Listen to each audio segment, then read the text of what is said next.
Hola, ¿qué tal a todos? Pues vamos a continuar con el curso y esta vez vamos a seguir hablando de movilidad. Vamos a revisar dos modelos en la computadora. El primero ya lo empezamos a ver la vez pasada, es el modelo de las hormigas forrajeras. Y tenemos que hablar un poquito sobre cómo es esa dinámica de las hormigas forrajeras. Y vamos a hablar sobre voids.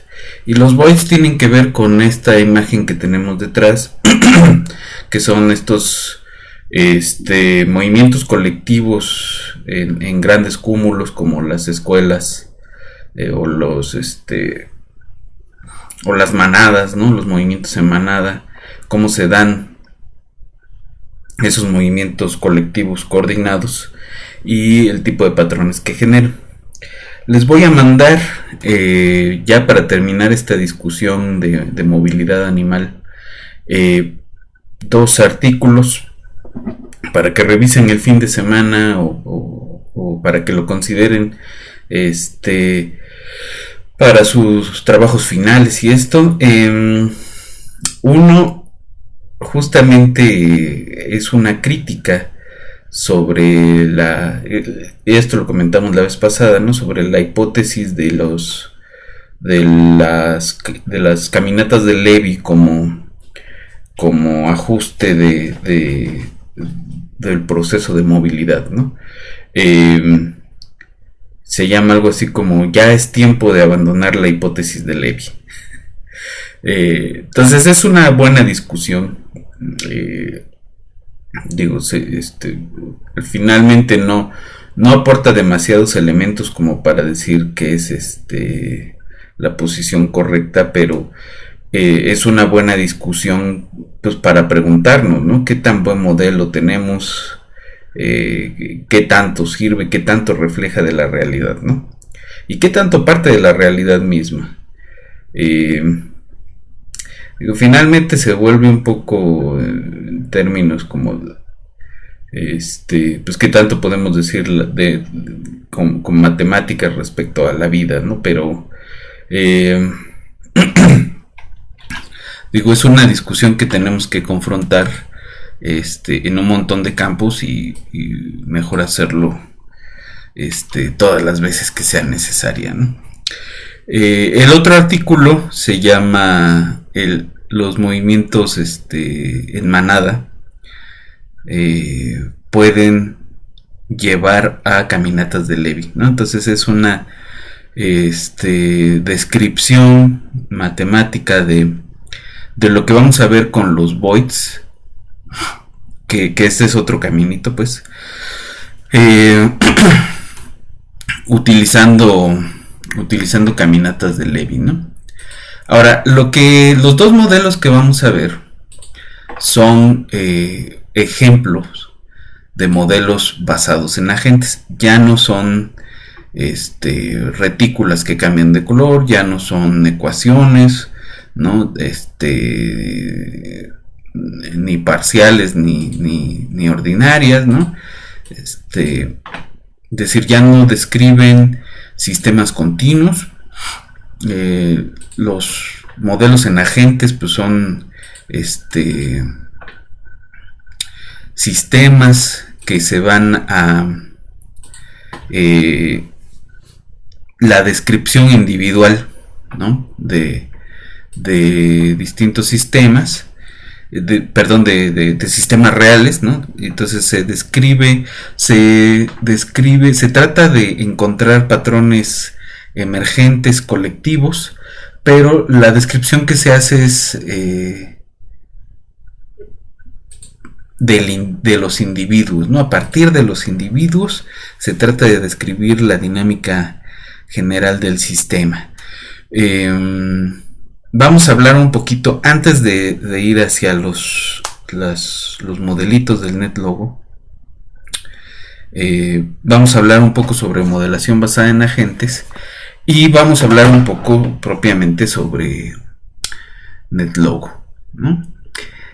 Hay, de los dos modelos que vamos a ver, está una implementación cada una en Python. Entonces, si nos da tiempo de una vez, hoy vemos esa implementación. Y lo que vamos a ver de Python son pues, los programitas de Hiroki Sayama.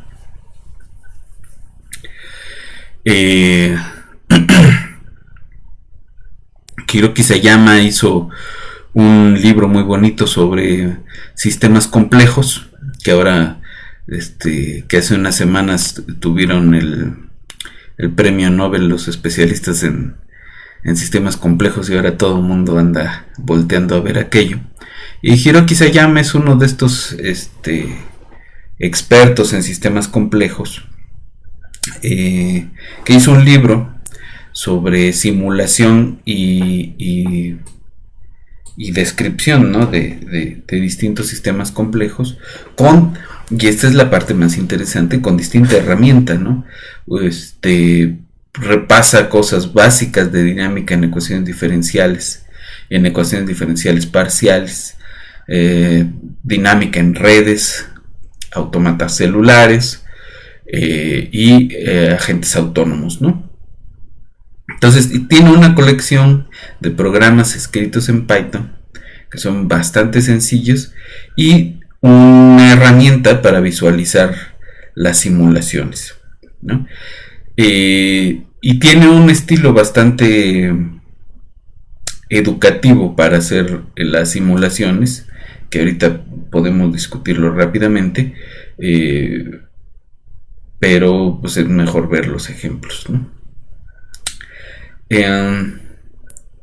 Y tiene una herramienta para visualizar, también escrita en Python, que está un poquito más complicada, pero no tanto, que se llama PyXimulator, ¿no?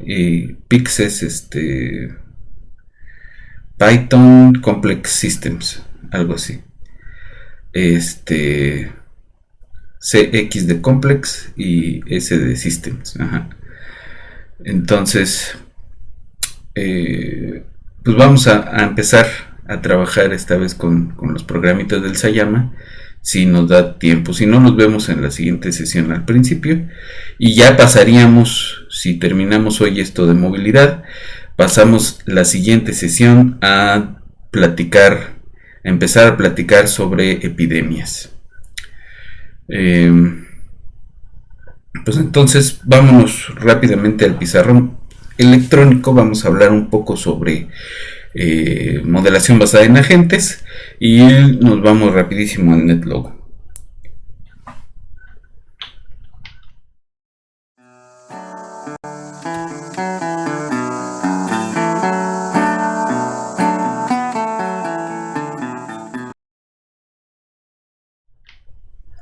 Ok, entonces vamos a empezar.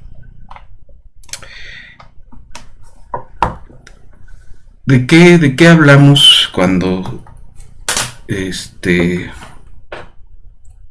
hablamos de modelos basados en agentes? Aquí hay dos ideas que se nos tienen que quedar, ¿no? La primera es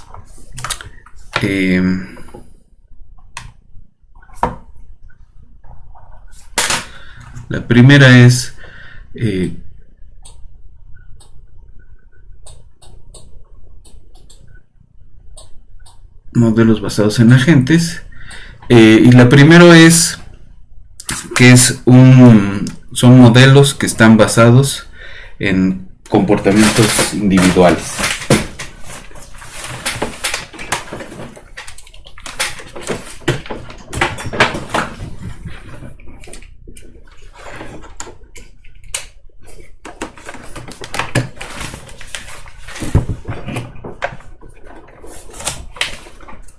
Entonces, esos comportamientos individuales los podemos codificar de alguna forma, ¿no? Y es una cosa que no es excesivamente extravagante, ¿no? sino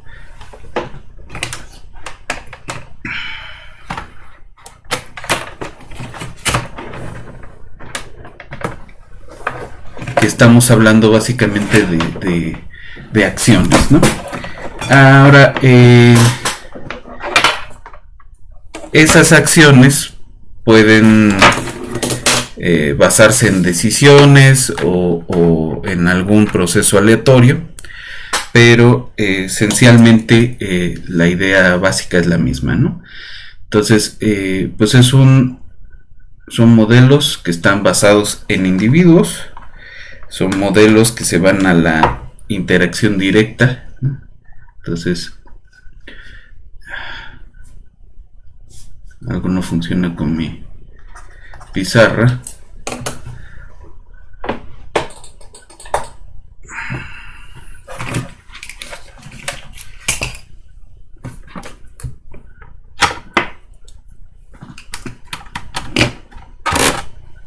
Okay.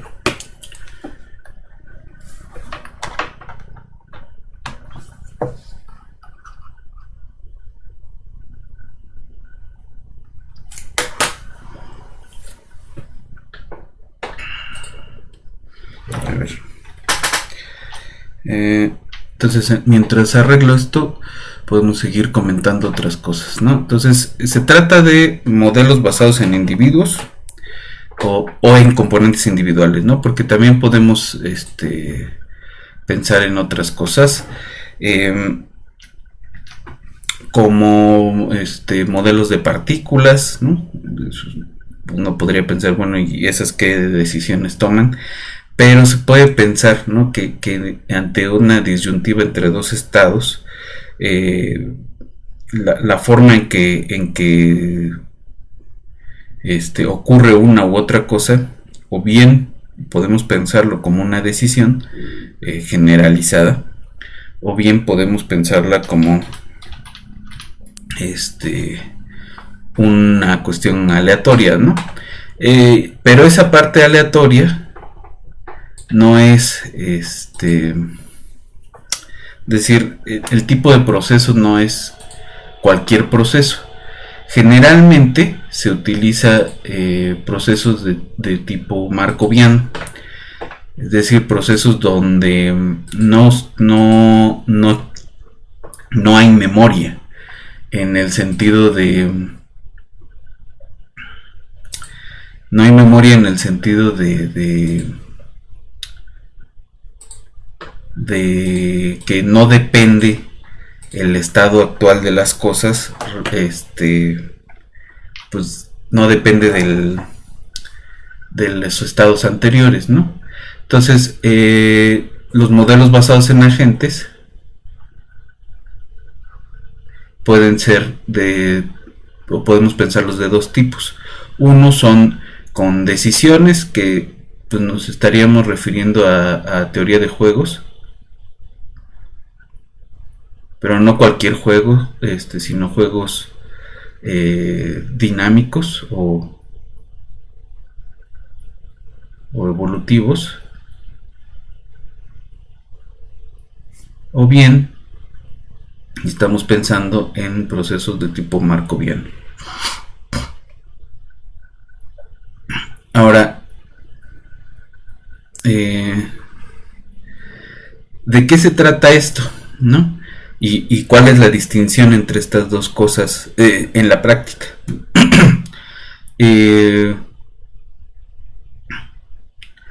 Lo que vamos a tener en un modelo basado en agentes, primero son tres componentes, ¿no? Los componentes individuales o individuos o agentes o partículas o lo que sea, ¿no? Un medio donde interactúan, o ambiente o mundo, o como quiera que le quieran llamar, pero hay un espacio donde existen estos individuos y donde tienen su dinámica e interactúan unos con otros.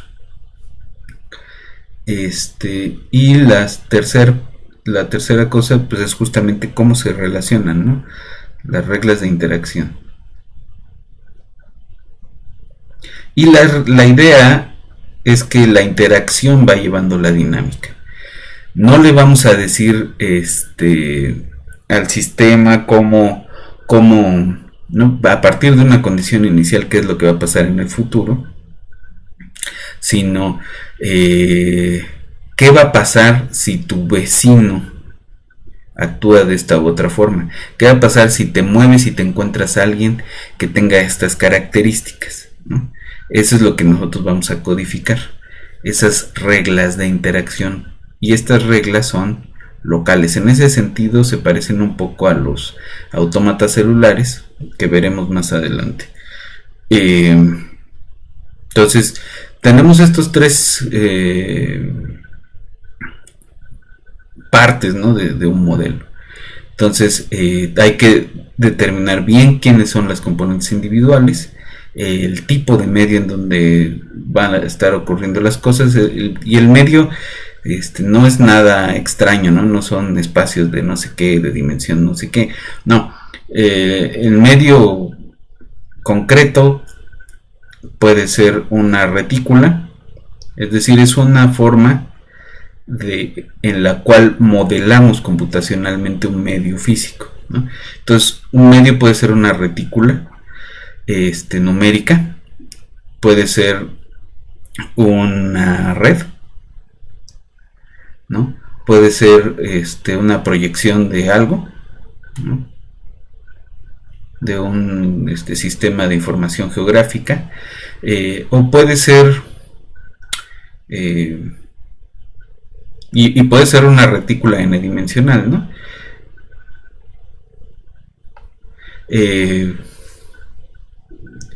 Una retícula, una red, una proyección de un sistema de información geográfica. No me acuerdo si hay otro, ¿no? Ahora, en el NetLogo se pueden hacer tanto ambientes de tipo red como proyecciones de estas cosas, o retículas de 2 y 3 dimensiones. Se pueden simular también de una dimensión, pero esas no tienen como mucho chiste. Y esta idea de que las componentes individuales pueden o bien tomar decisiones con cierta racionalidad acotada, esa es la que diferencia, ¿no? Entre la teoría de agentes autónomos y la teoría de juegos clásica, que en la teoría de juegos clásica los individuos toman decisiones con racionalidad completa, ¿no? Es decir, tienen información y tienen algún tipo de objetivo y tratan de cumplir ese objetivo con la información que tengan. La teoría de agentes autónomos, que está más del lado de lo que se llaman los juegos o juegos evolutivos o sistemas colectivos,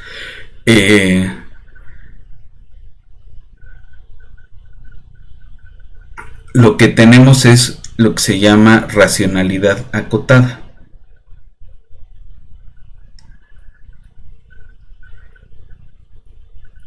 Y está acotada por la localidad. Es decir, los individuos no tienen información completa, tienen información sesgada en cuanto a qué tipo de agentes son y en dónde están, ¿no? Conocen su localidad y tienen cierta información de su localidad y actúan en consecuencia. Pueden tomar decisiones irracionales.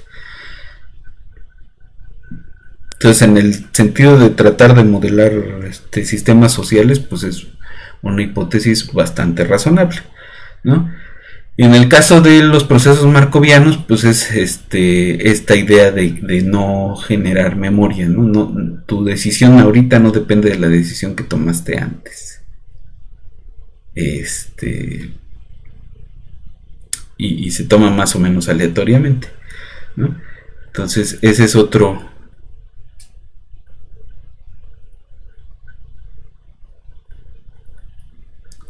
elemento elemento, ¿no? Son procesos aleatorios, pero los estamos simulando en la computadora, entonces son pseudo aleatorios, ¿no? Entonces, esa es un poco la idea. Ahora, el NetLogo. El NetLogo es una plataforma escrita en Java, que tiene, igual la idea es modelar sistemas individuales basados en individuos, y se pueden montar sistemas de autómatas celulares, se pueden montar redes, se pueden montar agentes autónomos,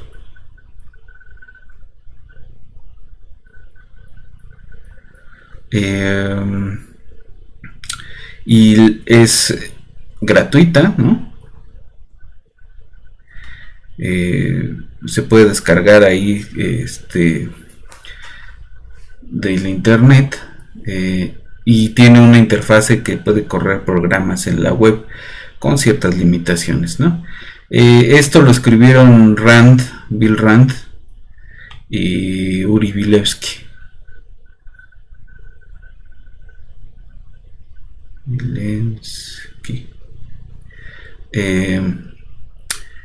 Esto a finales de los 90, principios del 2000 y fracción.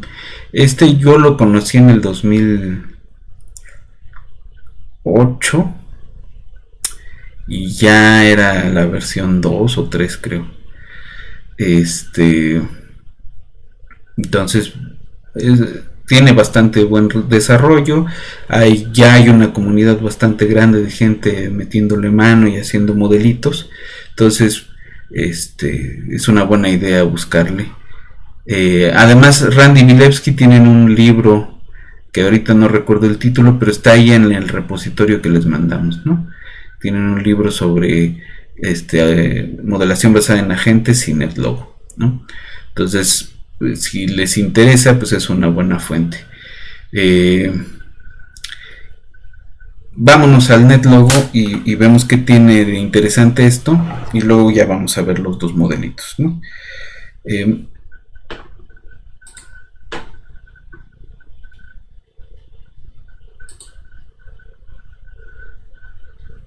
Entonces acá tenemos el NetLogo, y del NetLogo tenemos estas tres pestañitas.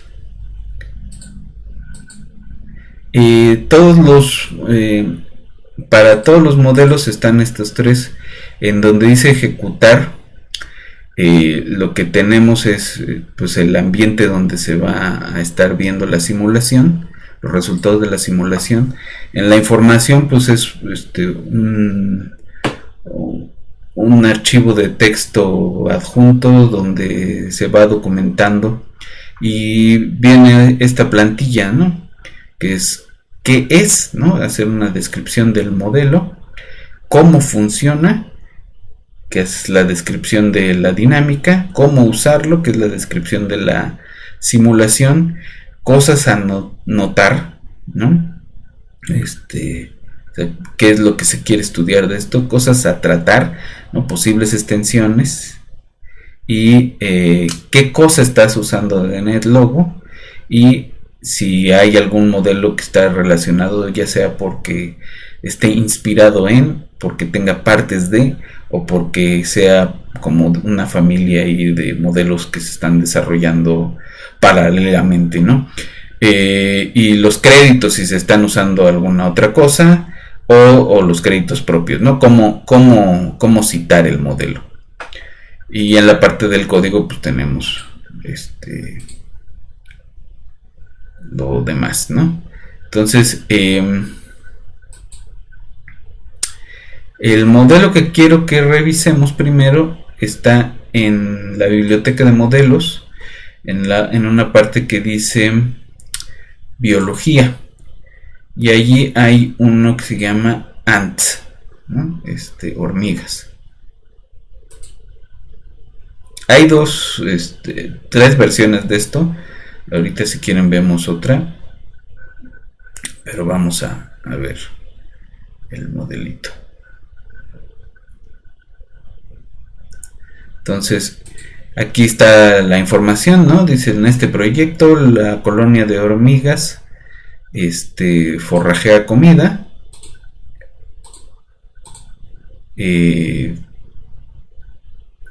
Sigue reglas simples, la colonia actúa de una forma sofisticada, aunque tengan los individuos reglas simples. Y esa es un poco la idea de estos tipos de modelos. ¿Cómo funciona? Cuando una hormiga encuentra un pedazo de comida, se lo lleva al nido y va dejando un rastro químico cuando se mueve. Las otras hormigas huelen el químico y siguen el rastro hacia la comida, y mientras más hormigas regresen al nido con comida, se hace más fuerte el rastro químico. ¿Cómo se usa? Le picas el setup para poner las pilas de comida y el nido, y el Go lo que hace es empezar la simulación. Evaporation rate controla la tasa de evaporación del químico. Diffusion rate controla la difusión del químico, ¿no? Ese químico es una feromona, o simula una feromona. Lo que ocurre en la realidad es que el forrajeo de las hormigas, pues lo podemos pensar en dos etapas. La primera es de búsqueda y la segunda es el regreso, ¿no? Entonces, la búsqueda, pues ahí ya sería, en creo que es un caminante browniano, y sería bueno un buen proyecto compararlo con un caminante de Levy. Entonces hace una búsqueda aleatoria en el espacio. Si encuentra comida, conoce el camino de regreso con cierto sesgo a su casa, ¿no? Al nido, al hormiguero, y cuando regresa va dejando un rastro de un químico que es una feromona.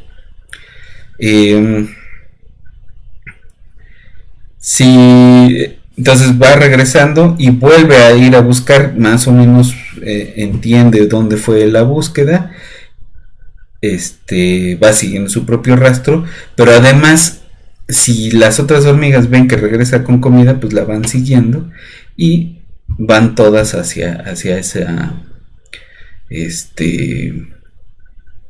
hacia ese sitio, ¿no? Ahora,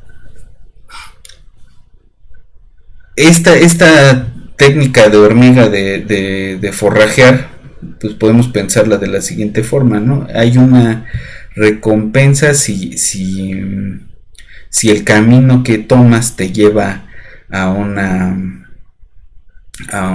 sitio con comida, en el sentido de que ese va a ser un camino preferido para ti, y los demás pueden seguir ese camino si ven que funciona, ¿no?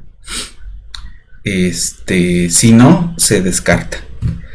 Entonces, esa es un poco la idea.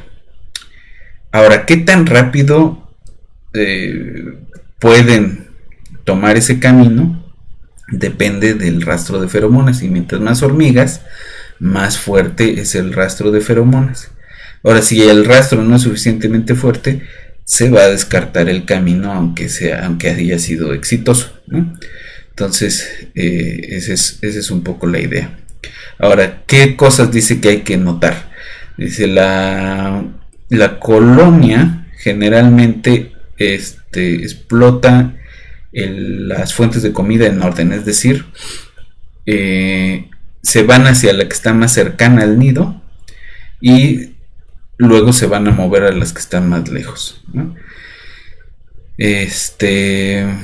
Cuando la colonia termina de recolectar la comida, el rastro químico se desaparece, y las hormigas pues van a quedar como caminantes aleatorios, ¿no? Posibles extensiones. ¿Qué pasa si si las dos comidas están equidistantes del nido? ¿Cuál van a elegir?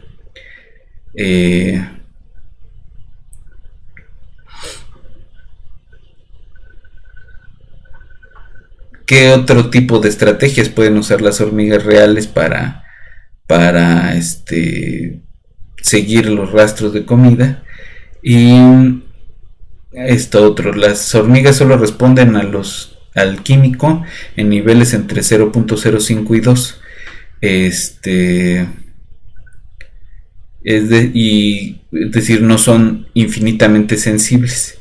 ¿Qué pasa si pueden sentir más, ¿no? ¿Qué pasa si se quita el límite superior? ¿Qué pasa y por qué? Ahora, en este caso, el químico se difunde, ¿no? Y entonces la idea es que se utiliza un método que originalmente no existía, pero que se fue desarrollando, que es como una quimiotaxis, ¿no? Se sigue el gradiente del químico, es decir, el agente de alguna forma sabe detectar el gradiente local del químico y dirige su movimiento hacia ese gradiente. Es una difusión fickiana.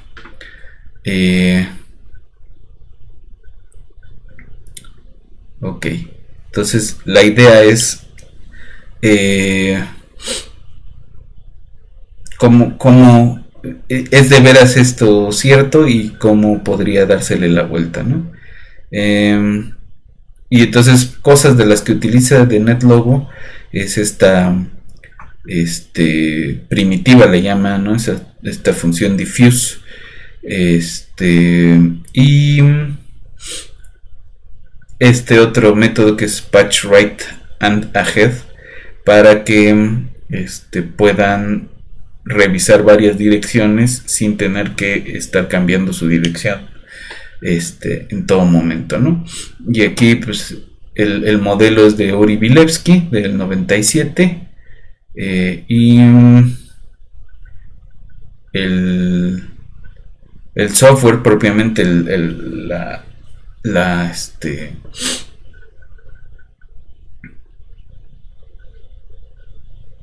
la plataforma pues también es del 99, ¿no?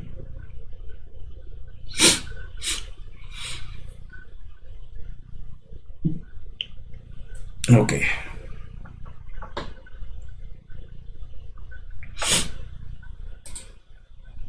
Ahora el código.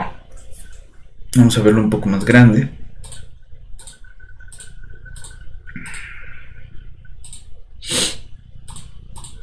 Ahí está. Entonces aquí donde dice parche zone, esas son propiedades que tienen los parches de terreno, ¿no? En nuestro caso el medio son estos parches.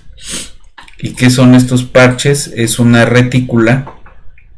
No sé si se va a ver. No se ve. Es una retícula de 35 por 30, de 71 por 71. Y las condiciones de frontera son las de un toro plano, es decir, que esta frontera es esta frontera orientada y esta es esta con la misma orientación, ¿no? Es un toro plano. Y en las propiedades de eso se puede ponerle el tamaño de la retícula, ¿no? Puedes hacerlo más grande o más pequeño. Y puedes ponerle otras condiciones de frontera. Puede ser un mundo finito, o puede ser un cilindro orientado ya sea de este lado o de este lado. Ok, entonces los parches tienen químico, que es qué tanto de ese químico hay en ese parche, comida, Si ese parche contiene el hormiguero, el rastro hacia el hormiguero, y si es alguna de las fuentes de alimento, ¿no? Luego viene el setup, y aquí el setup viene en 4 pedazos, ¿no? O sea, setup siempre tiene clear all y reset ticks al final, ¿no? Aquí es un procedimiento que no habíamos visto, es set default shape, y lo que hace es darle una forma específica a los agentes, ¿no? Usualmente, y ya lo habíamos visto, pues son como una especie de triangulito, y en este caso van a ser bichos, ¿no? Y esos bichos se ven como hormigas, y se crean tantos como diga la variable población, que es esta, ¿no? De tamaño 2 y de color rojo. Luego se carga setup patches. Y setup patches le pide a los parches del terreno que corran 2 setups más, el setup nest y el setup food, y se colorean los parches adecuadamente, ¿no? Setup nest es la distancia al 0,0, es decir, a la celda central de toda la retícula, que sea menor a 5, ¿no? Es decir, agarra un radio de 5 y nos va a pintar un disco de tamaño de radio 5, ¿no? Y el nest cent son 200 a la distancia del centro del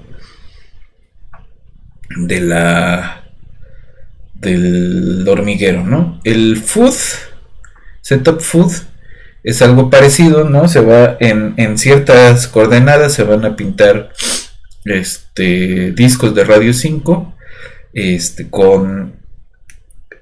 van a ser 3 discos, ¿no? Y ya, ¿no? Eso es lo único que se está haciendo. Y recolor patch es, si estás en el nido, si eres un parche del nido, tu color va a ser violeta. Si eres un parche de comida y eres el parte de la fuente número 1, tu color va a ser cian. Si eres de la fuente número 2 va a ser cielo, y de la número 3 va a ser azul. Van a ser 3 tonos de azul.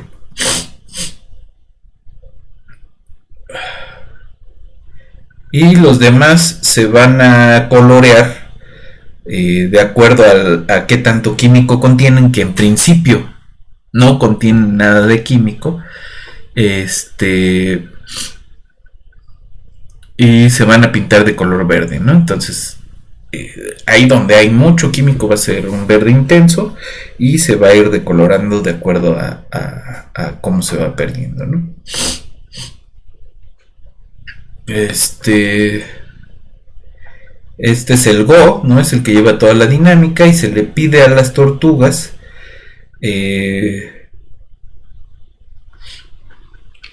es un retraso de lo inicial, y se pintan de color rojo. Si están pintados de color rojo, tienen que ir, es decir, están en forrajeo, van a buscar comida y regresan al nido. Y esos son 2 métodos separados. Ahorita vemos que wiggle es buscar la dirección y dar un paso. Mientras dan ese paso, difunden el químico a una tasa de difusión, y luego se le pide a los parches que actualicen el nivel de químico de acuerdo a esto, ¿no? Y que recoloren. Y tic es el paso de tiempo. Luego, ¿qué es regresar al nido? Si el parche es parte del nido, se le pone en color rojo, ¿no? Si estás parado en el nido, tu color es rojo, das una vuelta de 180 grados a la derecha y dejas cierta cantidad de químico, ¿no? Y te vas hacia la dirección del gradiente de el olor del nido, ¿no? Que es buscar por comida. Cuando buscas comida eres color anaranjado y pierdes, ¿no? O sea, la fuente de comida pierde uno del nivel que tiene y das vuelta a 180 grados y te diriges hacia donde está el gradiente del químico que vas dejando. Ese seguir el gradiente utiliza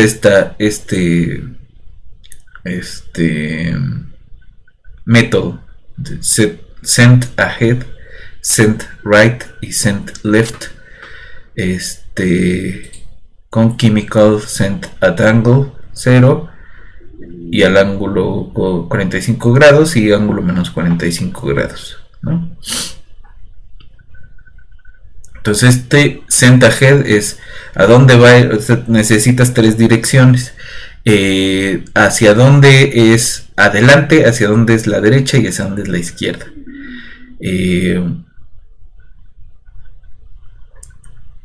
Y eso te va a orientar, ¿no? Entonces, si send right es más grande que send ahead o send left es más grande que send ahead, entonces si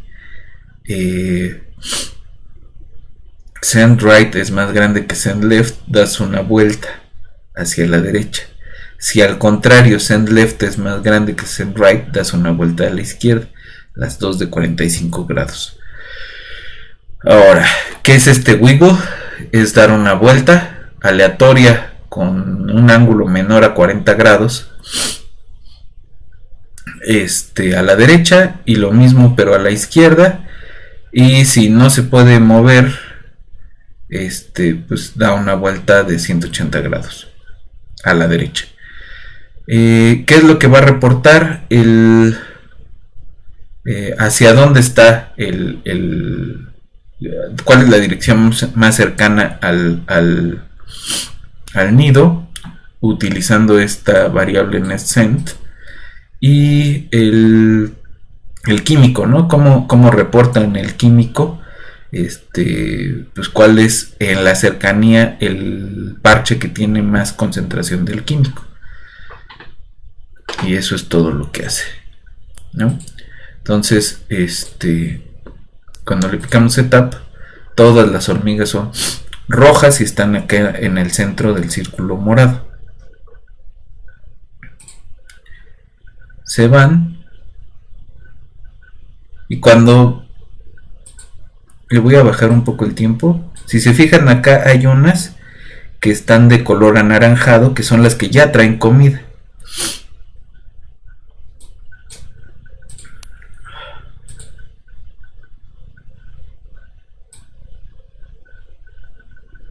Ahí lo vamos a ver un poquito más lento.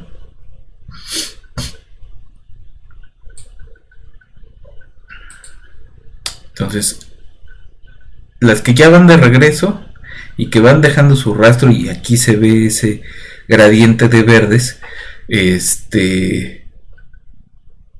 pues ya son anaranjadas, ¿no? Son las dos etapas del forrajeo.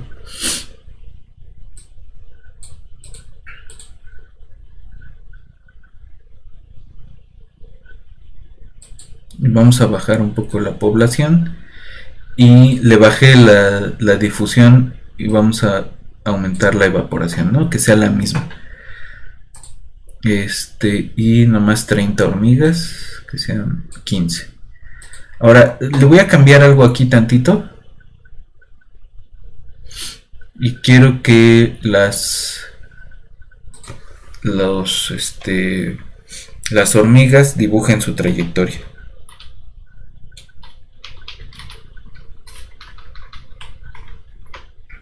Ahí está. Entonces,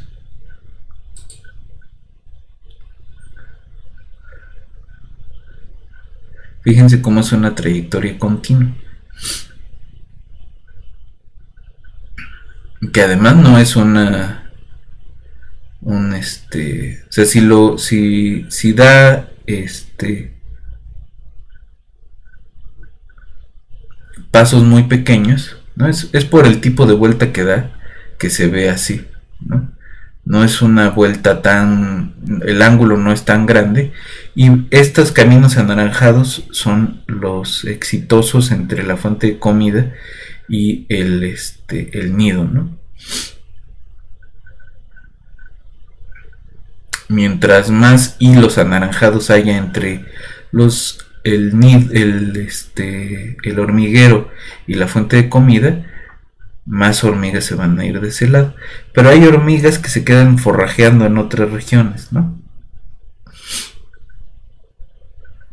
Y entonces la pregunta es, ¿se puede tratar de dibujar una mejor estrategia que esa? Ahora vamos a aumentar la tasa de difusión al doble, que sea el doble de la tasa de evaporación, ¿no? Entonces, ¿qué va a pasar? Se van a forrajear.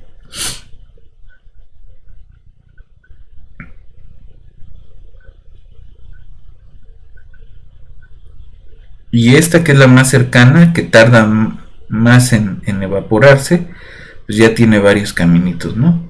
Pero como no se queda la tasa ahí, la tasa de evaporación todavía es muy alta,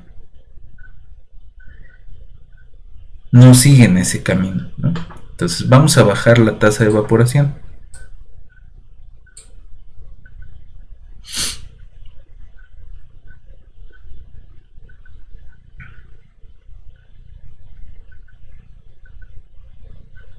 Y aquí ya quedaron varias atrapadas en ese camino.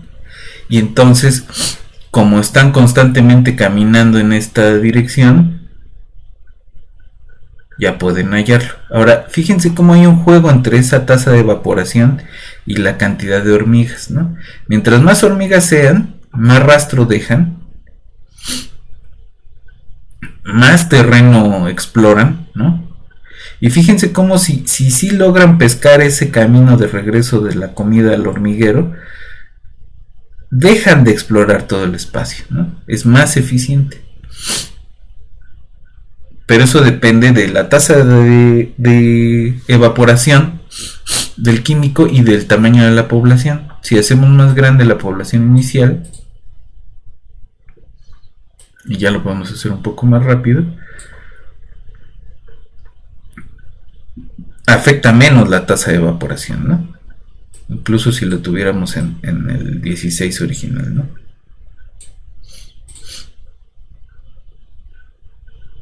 Aunque la tasa de evaporación sea alta, hay una densidad suficiente de hormigas como para que cumplan con esa tarea, ¿no?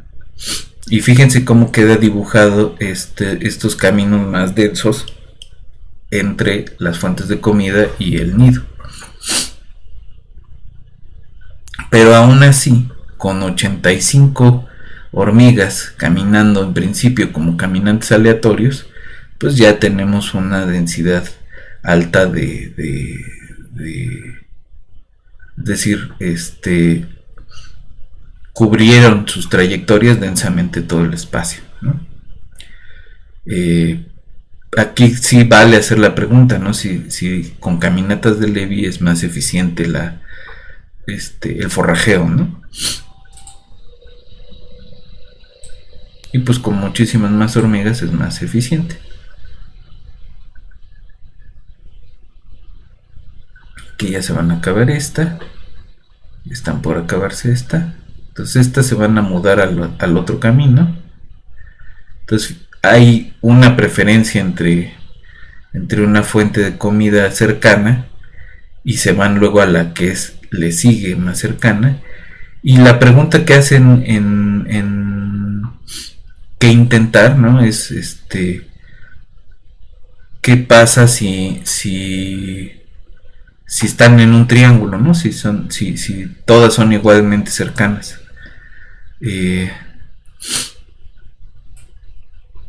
¿No? Ahora sí, la tasa de difusión es muy lenta.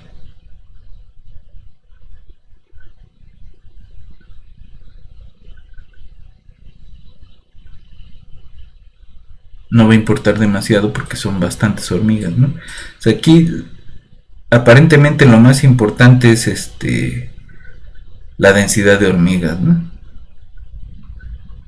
Si la tasa de difusión es muy lenta y la de evaporación es muy rápida, tardan mucho en darse cuenta de dónde están los alimentos. Y aunque algunas forrajeras sí regresan con comida, tardan en terminarse el alimento, ¿no? Y fíjense acá como siempre hay esta gráfica lo que nos dice es qué tanta comida hay en cada una de las fuentes de alimento, ¿no? Siempre hay una que se acaba antes y siempre hay una que se acaba más lentamente. Esta se acaba muy lentamente y esta se acabó primero, ¿no? Ok, pues yo creo que hoy lo dejamos aquí. Ya no alcanzamos a ver los voids, pero déjenme mostrarles una implementación de un sistema muy parecido en Python. Este es uno de los programitas de Hiroki Sayama, y Sayama tiene una forma muy bonita de programar. Él dice, para analizar un sistema complejo necesitas inicializar variables, observar algo, ¿no? Que esto es lo que hace dibujar, y actualizar, ¿no? Y en la actualización es donde viene toda la dinámica. Esto, si quieren, lo revisamos con cuidado la próxima vez, pero básicamente es cómo se va a mover la hormiga. Esto se llama ABM Ants, y vamos a ver cómo se ve la simulación. Abrimos una terminal y en la terminal pues se tienen que ir a donde está alojado su programa. En mi caso lo tengo en Pix.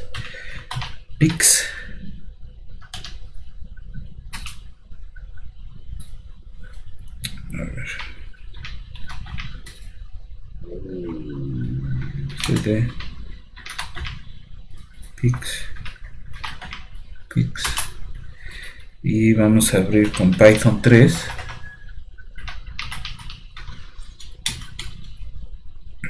ABM Ants.py.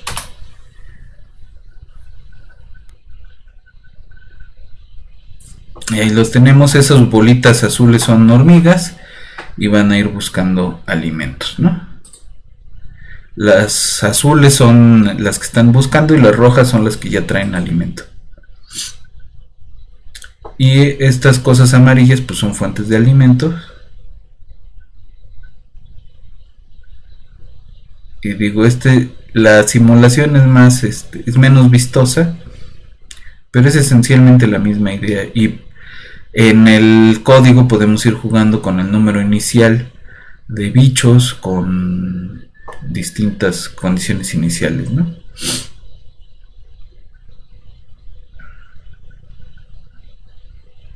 Y la idea es cómo van buscando, ¿no? Es un algoritmo de búsqueda. Y bueno, con esto nos vamos. Dejamos la simulación del Sayama y nos vemos en la siguiente sesión, que ya sería la última ya de modelos en ecología, y vamos a revisar el modelo Voids de Craig Reynolds. Nos vemos en la siguiente sesión.